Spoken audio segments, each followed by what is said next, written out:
네, 오늘 아침 말씀은 이사야 29장 15절부터 24절까지 있는 말씀 함께 생각해 보겠습니다. 오늘 문단은 크게 세 가지인데요. 내용상으로 보면 두 가지라도 볼 수 있는, 하나는 정치가들, 하나님 몰래 행하려고 하는 정치가들을 고발하는 내용이 나오고요.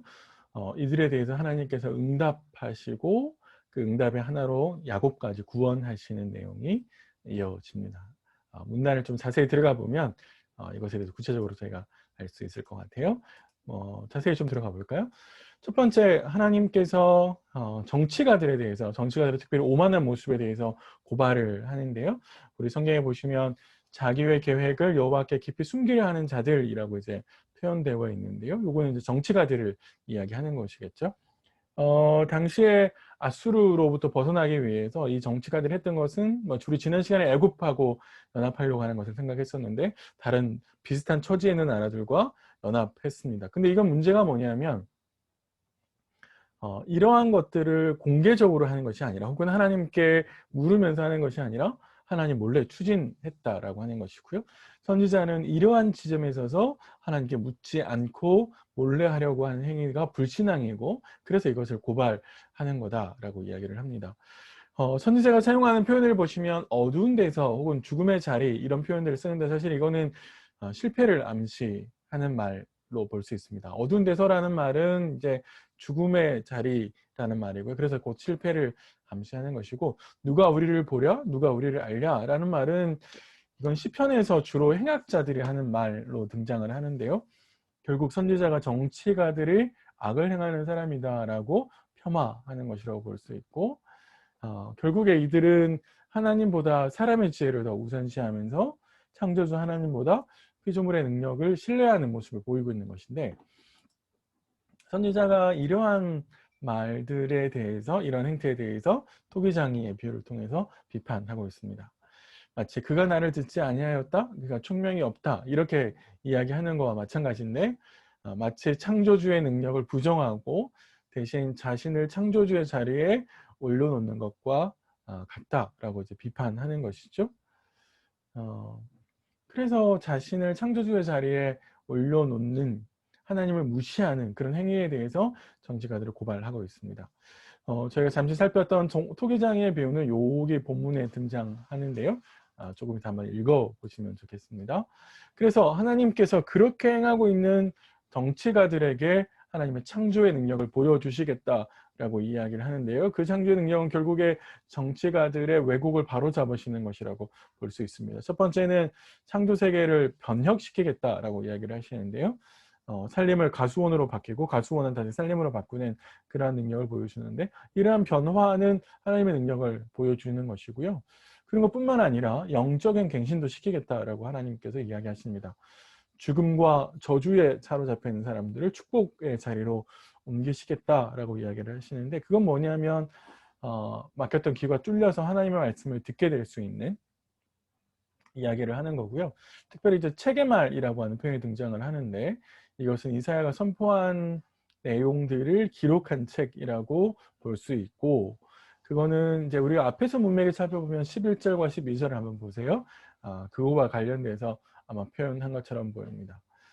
눈이 열려서 또 하나님의 놀라운 일을 보게 될 거다라고 이야기를 하는데요. 어둡고 캄캄한 데에서 맹인의 눈이 볼 것이며 라는 것인데 이거는 단순하게 장애, 눈에 있는 장애를 극복하는 것뿐만 아니라 뭐가 옳고 그른지를 판단력이 생겨서 볼 수 있게 되는 것을 의미하는 것처럼 보입니다.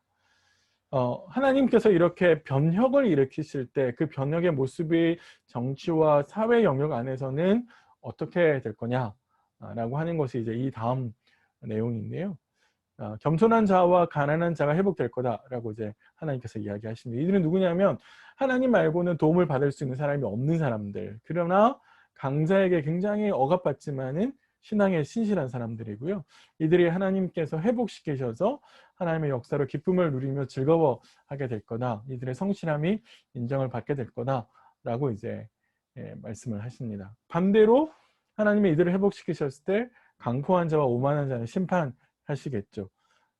법을 조작해서 자신들에게 유리한 쪽으로 판결을 만들고 판결하는 사람들조차 매수해서 재판을 똑바로 못하게 만드는 사람들이기 때문에 하나님께서 이들은 제거하시겠다라고 이야기를 했습니다.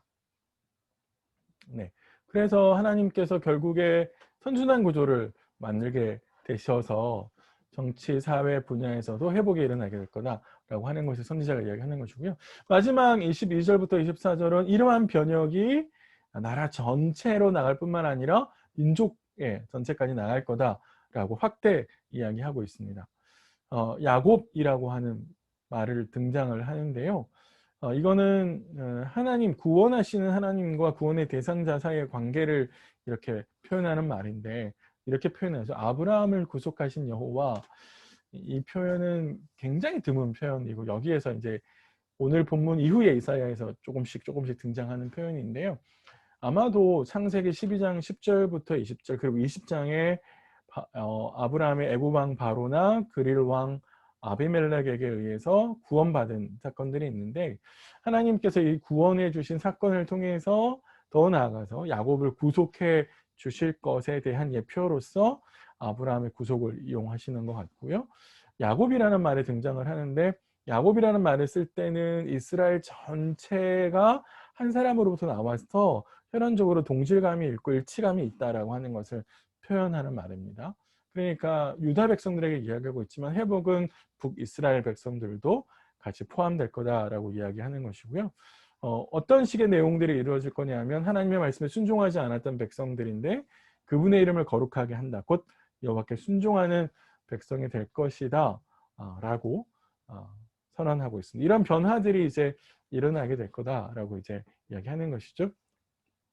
오늘 말씀을 한마디로 말하면 하나님의 능력을 무시하는 정치가들에게 하나님께서 자신의 능력을 보여주시고 그 능력을 보여주실 때 자연세계도 하나님의 능력으로 바뀔 것이고 그리고 이스라엘 사회도 바뀌게 된다라고 하는 것을 이야기해 주고 있습니다. 제가 하나만 오늘 정리해보자라고 말씀을 드리고 싶은데요.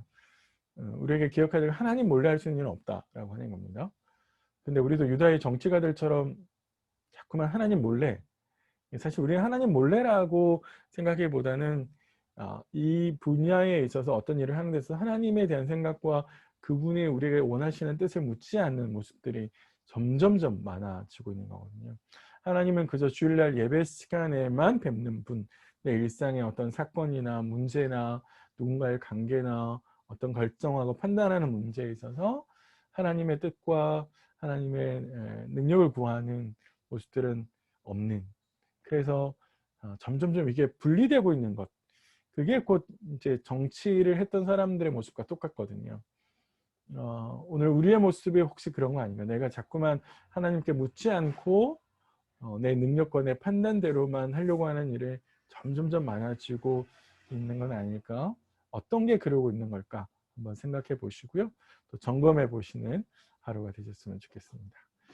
오늘 하루도 평안하시고요. 저는 내일 아침에 다시 찾아뵙겠습니다.